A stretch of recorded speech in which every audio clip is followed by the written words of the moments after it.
She went. I'm waiting for it. It's flashing. Okay, we have a final answer. 4,310 grams, which is 9 pounds, 8 ounces, 9.5. She's almost 10 now. It's this baby's birthday, and she was just born in a region with minimal access to maternity care. Our so-called system of care is failing birthing families. We are failing. It's a big fat F. More than 2 million women in the U.S. live in maternity deserts, which means their communities have no birth centers, no certified nurse midwives, no OBGYNs, and no hospitals with obstetric care. This leaves people traveling miles for prenatal and postpartum care. How far is the hospital from here? Probably 35 minutes, maybe. That's a long time for someone who's in labor, no? Yeah, I would imagine it would feel that way. In a country where nearly 24 out of every 100,000 people who gave birth in 2020 died, what happens to the pregnant people trapped in the nation's maternity care gap and those tackling the task of trying to help them? Typically, a home birth midwife or a rural midwife will cover a radius of an hour in all directions. And could the nation's midwives be the answer to improving its maternity care? Being very tolerant. Yes, you are. It's January 3rd, 2023, and right now I'm supposed to be interviewing a midwife. But I can't because right now, behind these doors, there's a woman delivering her baby. I'm in zip code 14818 in Burdett, New York, a village of 346 people in Schuyler County. Time for footprints. You got all 5 toes. Burdett is where midwife April Ward has spent the last 48 hours without rest, delivering 2 late-coming newborns, including this one who upended our scheduled interview. What has the first 5 days of January 2023 look like for you? I'm a very tired midwife. I'm a tired midwife. In the last 4 days, we have had 3 overnight labors and births. Healthy moms, healthy babies, wonderful outcomes. We are incredibly lucky and blessed. April and fellow midwife Deb Bissonette own and run September Hill Midwifery, an oasis of pregnancy care in a place without many prenatal options. If we were not here, it would leave Schuyler County without any designated spot for birth. It seems very strange to say that, but we are it. Midwives are it in this county right now. Schuyler borders Yates County, which also has low maternity care access. And to the north of Schuyler is Seneca County, a maternity desert. These regions are a small cluster in a nation starving for universal maternity care. Ever so gently lift her away and she's probably gonna cry. Are you gonna cry? Oh, I'm sorry. Midwives are this tiny little group. We've become the outsiders in this story.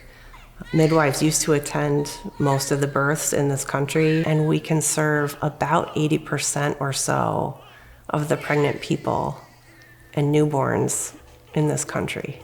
And we're only serving maybe 10% of them. The ongoing epidemic of rural hospital closures is also why so many people have to travel so much farther for maternity care. More than 130 rural hospitals in the U.S. have shuttered since 2010. Many hospitals that used to incorporate maternity services in rural areas have discontinued their maternity services, forcing families to travel farther. I wouldn't feel great about being an expectant mama somewhere out there where, my birth hospital was going to be a 2-hour drive. April and Deb have a day packed with home visits, including 2 in sparsely populated Yates County. They remain on call for other patients, which means they do a lot of juggling. Oh my goodness. So this is real life as a midwife. So this is the second call in a row. So where do you imagine giving birth? Have you kind of visualized where you would be in your home or what feels right? Yeah, we were just talking about that. I think originally I imagined this room, but I mean, that was like before I was even pregnant, and now it just feels so open and bright. It was gonna be bigger. Stephanie Lapp and her husband, Austin, already are parents to a toddler whose birth took place in a hospital with the help of a midwife. For this pregnancy, the rural couple has chosen an at-home midwife for its birth plan. Midwives, who are also experts in reproductive and primary care, attend 8% of the births in the U.S. Thank you. Most of them work in hospitals, and not all midwives are allowed to practice autonomously. April and Deb are certified nurse midwives, the group with the most flexibility to work. We should probably just have a little tour of your house. So you've got this lovely light carpet. We need to talk about how to protect it. Midwives face real challenges in trying to fill the nation's maternity care gap, including many who are unable to practice because of varying state regulations. Only 27 states allow certified nurse midwives to practice to their full extent. 3 states require doctor's supervision, and the other 20 require a collaborative agreement with a supervising physician. A Penyan woman is in jail for the second time for illegally working as a midwife. 53-year-old Elizabeth Catlin is accused of providing unauthorized practice of the profession. A New York midwife faced 95 felony charges for practicing outside the state's requirements.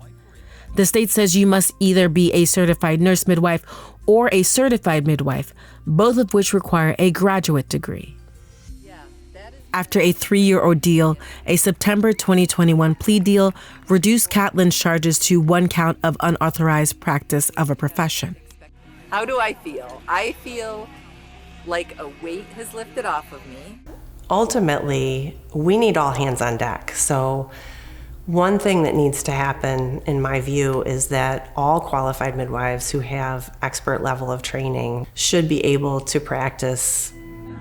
So, yep, you got options. And then how about, do you do like the lateral stretches? Have I you ever done that? No. So that would help, some of the discomfort. Deb is in Yates County counseling a Mennonite named Marlene, who is 6 months pregnant. Because her husband wasn't there, she would only allow me inside her home to document her appointment, and not my male videographers. Mennonites are Protestant Christians whose practices vary, but the more conservative sects practice modesty and reject a lot of aspects of modern-day society. Many of their communities are in rural farming areas. And as I'm looking down, everything else is good. Your vitamin D was perfect. There's nothing else we would need to follow up unless something comes up for you. I think April had mentioned about the iron. In 2019, Marlene gave birth at a hospital, but the baby was stillborn. She wants to give birth to her 3rd child at home. We take care of an old order Mennonite community that universally stays home for birth. So our practice is very, very diverse in many ways. Not in the same way that, a large urban practice would be. Rural diversity looks different. Yates County, where many of April and Deb's Mennonite patients live, is almost entirely white. So are Schuyler and Seneca counties. In these places, diversity is about class. About 13.5% of Schuyler and Seneca counties live in poverty. Nearly 11% of Yates County is impoverished. What does it look like to be pregnant in this sparsely populated rural area? I think it depends on who you are, where you're coming from, what your history is.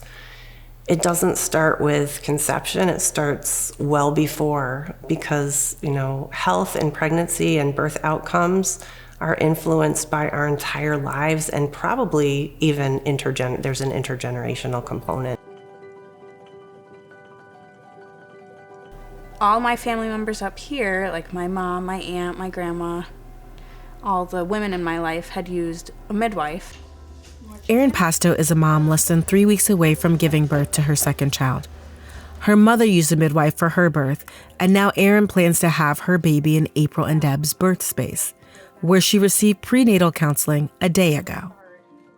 Women labor as they live. So it's not like there's all of a sudden this somebody that you don't know that comes out. You know, it's you raw, real. So after the baby's born, chapter 2, the first hour, we're like busy bees. Okay. But you won't even really. But you'll be able to tune us right out for the most part because you'll be in the glow. Compare your midwifery appointment yesterday with the kinds of prenatal appointments you would have with your OB and your first son. Very different. Very short with the OB at the hospital. You know, you'd go in, they'd call you in like at the doctor's office or whatever. It just wasn't very personable. Kind of felt like a number. Then with the midwife at the birthing center, yesterday's appointment was, I don't know, an hour or so. And they just are there to talk to you about any concerns you have, questions. The average appointment time with an OB/GYN in the U.S. is 15 minutes. But when it comes to numbers, time isn't the only measurement where OBs and midwives vary. How much did it cost to have your baby in the hospital? Oh, man. I want to say it was around $8,000 or so.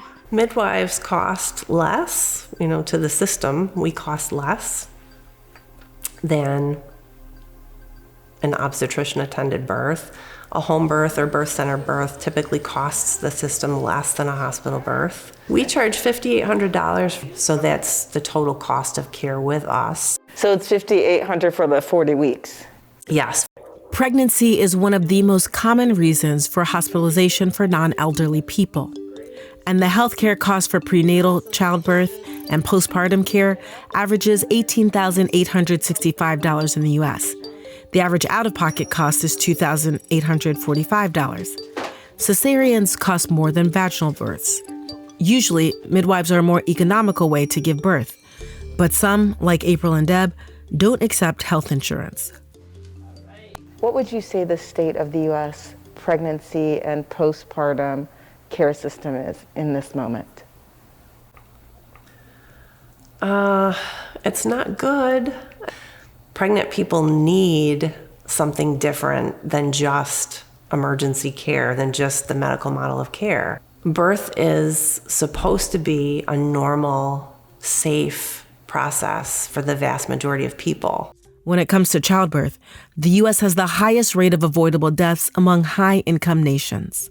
There are almost 60 nations worldwide where a pregnant person is more likely to survive pregnancy and childbirth than they are in the United States, and yet we spend more.